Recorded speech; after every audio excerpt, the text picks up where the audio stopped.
C49 Kejora diculik. Satria dan Azizah baru saja keluar dari rumah sakit. Satria melihat Azizah yang begitu lelah untuk mengatur posisi duduknya. "Sayang, apa begini nyaman?" tanya Satria, setelah memberikan bantal di punggung Azizah. "Lumayan Mas," Azizah tersenyum. Satria pun segera melaju kan mobilnya untuk kembali ke rumah. Sebelum pergi ke kantor, Satria terlebih dulu pergi mengantar Azizah pulang. "Mas, aku ingin makan es krim rasa coklat. Nanti kita beli, tapi kurangi porsinya ya sayang, jangan seperti yang kemarin terlalu banyak." "Iya Mas." Begitu melihat swalayan Satria langsung menepikan mobilnya, karena ia sudah janji akan membelikan es krim untuk istrinya. "Sayang, kamu tunggu di sini, aku akan turun untuk membelikan es krim untukmu." "Iya Mas, aku mau rasa pisang ya Mas." Tukas Azizah. Satria yang sudah ingin membuka pintu mobil, kembali menoleh ke arah sang istri. "Sayang, bukannya kamu tadi minta rasa coklat ya sayang?" "Enggak, aku bilang, aku mau makan es krim rasa blueberry," tegas Azizah, semakin membuat Satria bingung. "Sayang, kamu sebenarnya mau rasa apa sih sayang?" Satria masih sabar untuk menghadapi bumil yang satu ini. Kalau ada mau rasa semangka deh Mas, sepertinya lebih segar." Blam. Satria kembali menutup pintu mobilnya, lalu duduk tegak sembari mengatur nafasnya yang sudah naik turun sejak tadi. "Sayang," Satria mengelus pipi Azizah, membuat Azizah sedikit bingung. "Kamu mau makan es krim?" "Iya Mas, kan tadi aku sudah katakan mau makan es krim." "Mau rasa apa istriku yang cantik?" tanya Satria dengan suara yang begitu lembut sehingga membuat Azizah sedikit merinding. Terserah Mas aja deh." "Hah?" Satria melongo mendengar jawaban sang istri. Hufet." Satria menghela nafasnya sembari tersenyum paksa ke arah Azizah. "Baik sayang, kamu tunggu di sini ya, aku akan segera kembali." Satria pun segera turun dari mobil, karena sangat sulit baginya mengontrol emosi di depan bumil.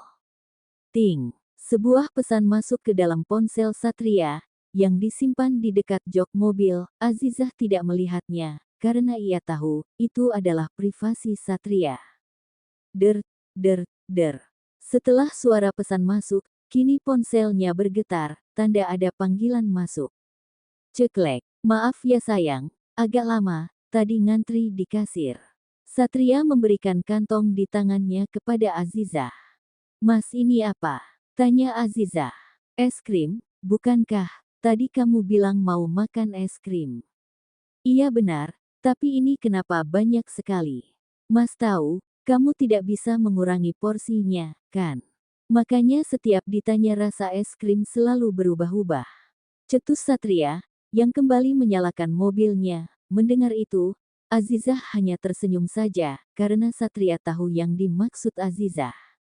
"Makasih ya suamiku." Kap, Azizah mengecup pipi Satria, tapi terhalang cadar. Dengan cepat, Satria langsung menyibak cadar Azizah dan mencium bibir sang istri sekilas. Tentu saja itu membuat Azizah terkejut. "Mas." Azizah nampak malu dengan perbuatan Satria barusan. "Ini baru benar," ujar Satria yang nyengir. Azizah pun segera membuka kotak es krim yang dibelikan Satria barusan. Der, der, der. Ponsel Satria kembali bergetar, kali ini membuat Azizah penasaran. "Ponsel Mas sudah bergetar sejak tadi, coba diangkat mana tahu penting." Tukas Azizah.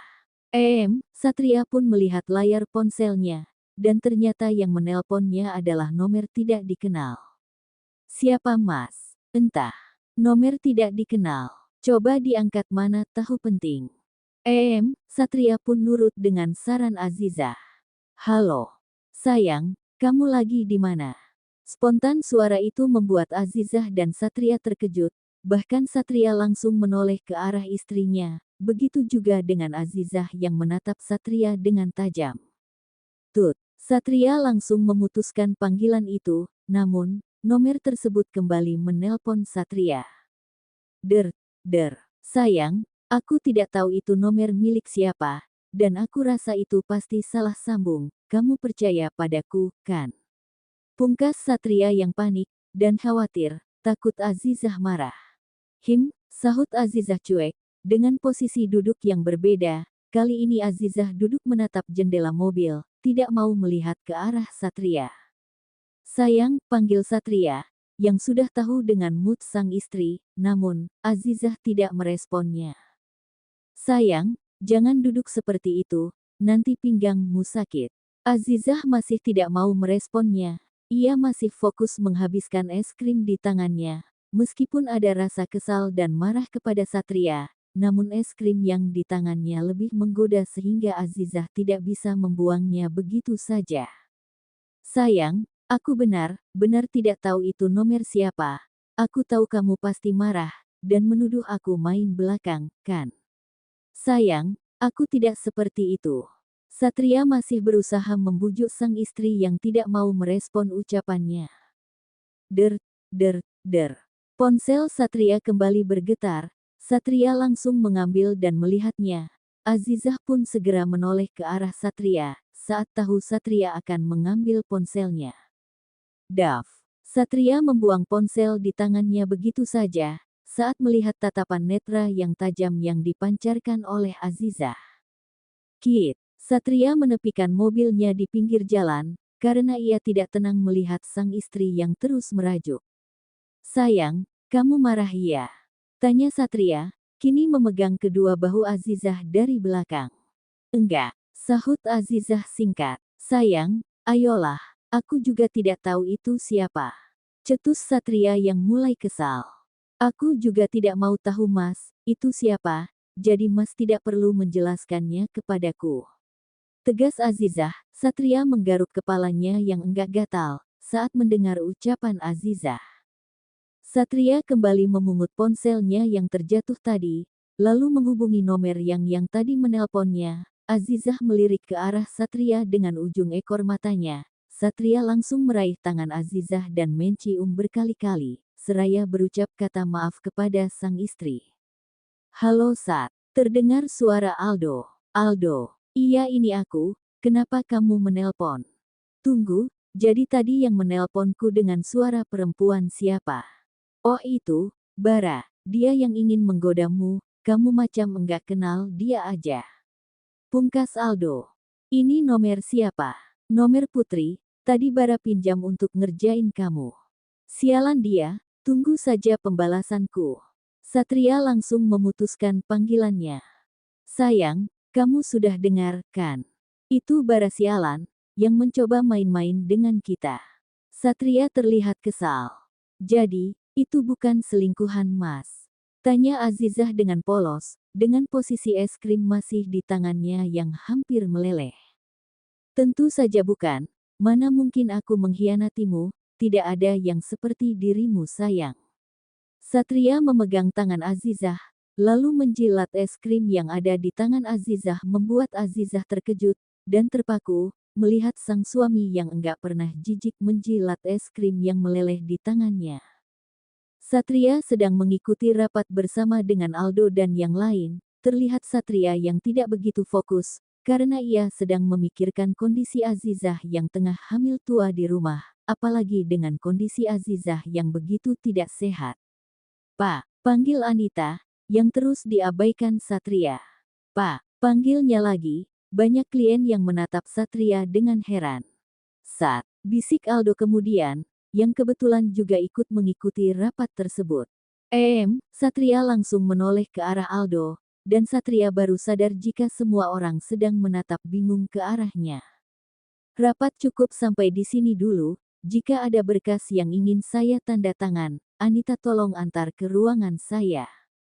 Baik Pak. Satria langsung bangkit dari duduknya dan pergi keluar dari ruangan tersebut, dengan diikuti oleh Aldo. Apa yang terjadi? Kamu terlihat begitu khawatir. Aku sedang memikirkan kondisi kesehatan Azizah. Kamu tahu, dia sedang hamil, dan kesehatannya sangat mengkhawatirkan. Pungkas Satria. Kita doakan yang terbaik untuk istrimu, semoga ia sehat sampai lahiran. Amin, aku juga berharap begitu. Aldo dan Satria segera menuju ruangan direktur milik Satria. Asteris asteris asteris. Di tempat lain, ada Kejora yang telah habis masa magangnya di kantor Aldo. Tok, tok, tok. Masuk, ceklek. Pak, seru Kejora. Bara menoleh saat mendengar suara Kejora, dan benar saja wanita itu datang untuk menemui Bara yang sedang berada di ruangannya. Bara adalah atasan Kejora selama dia magang di Andara Group. Ada apa? Tanya Bara, tanpa melihat ke arah Kejora. Pak, ini berkas yang Bapak minta tadi. Saya juga ingin pamit sama Bapak, karena hari ini adalah hari terakhir saya magang di sini, dan terima kasih untuk selama ini sudah membimbing saya dengan baik. Bukankah, ada 2 hari lagi? Hari ini terakhir Pak, dan ini berkasnya. Setelah meletakkan berkas yang ada di tangannya ke atas meja, Kejora pun berbalik pergi untuk meninggalkan ruangan Bara. Tunggu, Kejora menghentikan langkahnya saat mendengar ucapan Bara, lalu menoleh melihat pria itu bangkit dari tempat duduknya. Kejora, panggil Bara, yang kini berjalan ke arah Kejora. Iya Pak, maukah kamu menikah denganku? Tanya Bara, sembari mengeluarkan kotak merah yang ada di dalam saku jasnya. Entah sejak kapan benda itu sudah disimpan oleh Bara. Kejora membulatkan matanya menatap bingung ke arah Bara, dia tidak tahu harus memberikan jawaban apa untuk Bara, karena selama ini, Bara tidak pernah menunjukkan sikap ketertarikannya kepada Kejora. Kejora tidak melanjutkan ucapannya, namun, ia terus menatap pria yang berdiri di depannya, dengan kotak cincin merah di tangannya. Menikahlah denganku, lanjut Bara, berharap Kejora mau menerimanya. Ha. Setelah menatap Bara begitu lama, akhirnya Kejora pun melepaskan tawanya yang begitu keras, tentu saja itu membuat Bara terkejut. Kamu bercanda, kan? Tanya Kejora yang masih tertawa. Bercanda, aku serius. Tukas Bara, Kejora yang semulanya tertawa langsung terdiam kembali. Kejora, apakah hal seperti ini bisa diajak bercanda? Aku serius ingin mengajakmu menikah, aku tidak pernah bermain-main dengan perasaanku, apalagi soal pernikahan, tapi, kalau kamu menganggap ini bercanda, maaf, aku telah salah memilih orang. Pungkas Bara, yang berjalan menuju mejanya. Kejora terdiam setelah mendengar pernyataan Bara, orang yang selalu bercanda ketika berbicara dengannya, tapi di saat Bara berbicara serius, dia mampu membuat Kejora syok bahkan tidak dapat berkata-kata. Tunggu Pak, Bara menoleh, di saat dia akan duduk kembali di kursi kerjanya. Kamu boleh pergi, titah Bara, yang langsung duduk di kursinya. Pak, apakah tawaran tadi masih berlaku? Bara langsung menatap Kejora dengan tajam, dan Bara kembali berdiri dari tempat duduknya. Aku sedang tidak ingin bercanda. Tegas Bara, kini berjalan ke arah Kejora. Pak, aku tidak bercanda, apakah masih berlaku? Jika tidak aku akan pergi. Tunggu, Bara menahan tangan Kejora, saat wanita ini akan pergi. Tawaran itu akan selalu berlaku untukmu, selama kamu masih single. Bara langsung memeluk Kejora, sekali lagi membuat Kejora terkejut. Pak, kita masih di kantor. Panggil aku Hani, maka aku akan melepaskanmu. Tep, au, pekik Bara, saat Kejora menginjak kakinya. Sadis banget sih jadi perempuan. Ketus Bara yang menahan rasa sakit. Kamu juga misum banget sih jadi laki, Timpal Kejora yang tidak mau kalah. Seperti biasa, di saat keduanya bertemu selalu saja berantem dan tak pernah akur. Jadi nikah enggak nih? Tanya Kejora kemudian. Enggak jadi, sahut Bara dengan ketus. Kejora langsung mengerucutkan bibirnya. Ya sudah, wanita itu pun pergi meninggalkan ruangan Bara. Blam, Kejora membanting pintu ruangan Bara, membuat Bara tersenyum geli melihat tingkah Kejora yang sedang kesal kepadanya. Di dalam ruangannya, Kejora terlihat kesal, ia pun sedang membereskan barang sebelum ia pergi meninggalkan perusahaan Andara Group. Loh, Kejora sudah mau pergi? Tanya rekan kerja Kejora selama ia di perusahaan tersebut. Iya Bu, tadi juga sudah pamit sama atasan. Pungkas Kejora. Hati-hati ya, semoga bisa bertemu lagi di lain waktu. Ujar Niki, teman satu ruangan Kejora. Iya Bu, Kejora segera pergi menuju lobi, dengan perasaannya yang kesal. Tiba di tempat parkir, terlihat Kejora yang sedang sibuk bergumam, entah apa yang sedang ia katakan, ia terlihat begitu kesal. Bara sialan, teriak Kejora, berani sekali kamu mempermainkan perasaanku. Lanjut Kejora yang kesal, berjalan ke arah mobilnya. Kamu lihat saja, aku tidak akan memaafkan kamu. Gumam Kejora, kini berjalan berdiri di depan mobilnya. Kejora memberontak, saat seseorang menutup mulutnya, dan menyeret tubuh Kejora menuju sebuah mobil yang terparkir tidak jauh dari tempat itu, dengan pintu mobil yang terbuka. Daf. Pria itu mendorong tubuh Kejora ke dalam mobil, tentu saja membuat Kejora panik. Siapa kamu? Kenapa kamu menculikku? Teriak Kejora. Kamu akan tahu, siapa aku. Sahut pria itu, lalu masuk ke dalam mobil, dan kini duduk di kursi kemudi. Buka, turunkan aku. Teriak Kejora, lagi. Diam. Kalau tidak aku akan menusukmu. Sembari menodong senjata tajam ke arah Kejora, langsung membuat Kejora terdiam, pria itu segera melajukan mobilnya keluar dari tempat parkir. Pria tersebut miring, saat menatap Kejora dari spion depan, terlihat raut wajahnya yang begitu panik dan takut.